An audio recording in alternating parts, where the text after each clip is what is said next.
You know this scene too well.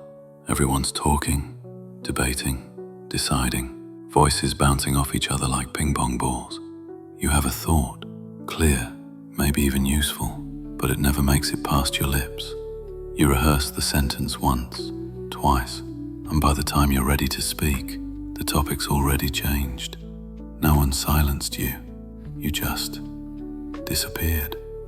Afterward, you replay the meeting in your head, like it's an exam you failed to show up for. You promise yourself you'll speak next time, but next time feels exactly the same. Maybe it's not fear of judgment. Maybe it's the exhaustion of always having to choose between belonging and being heard. Silence can look like patience, but often it's self-protection dressed as grace. Somewhere early, you learned that speaking came with risk, being corrected, misunderstood, or ignored. So your body built a strategy. When in doubt, stay safe by staying quiet. And the strange part is, people probably see you as calm, balanced, easygoing. They don't see the noise inside your head, the mental queue of sentences, waiting for permission to exist. It's not that you have nothing to say. It's that your brain learned to calculate the cost of every word before it ever leaves your mouth. You're not indecisive. You're forecasting emotional weather.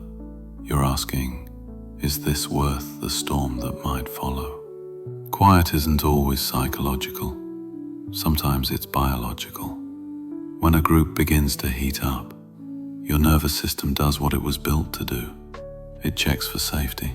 If tone rises, or someone interrupts too fast, your heart interprets that as threat, and instead of fighting or fleeing, you freeze. The third response no one talks about. That freeze isn't weakness, it's intelligence, the body's way of saying, this is not the moment for my voice to survive. In that instant, your frontal cortex, the part that crafts sentences, loses signal to the part of you that just wants to keep the peace. It's not anxiety. It's an ancient reflex designed to protect you from being exiled from the group. Because in early human life, silence was survival. And somewhere in your wiring, it still is. You think quiet means you've added nothing, but maybe your presence is already doing more than you realize. In most groups, one voice leads, but it's the quiet one who anchors tone, the person who stabilizes the air everyone breathes. You notice micro changes others miss, the tension in posture, the glance that signals agreement or withdrawal. While everyone's chasing their turn to speak, you're tracking the thread that holds the group together.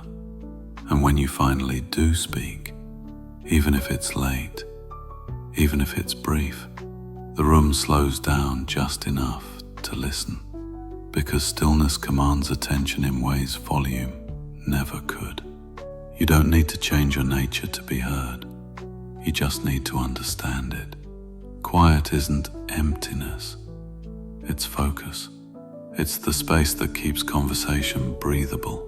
You can still stay soft and still take up space.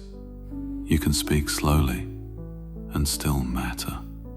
Maybe you'll never be the loudest in the room, but volume and value were never the same thing.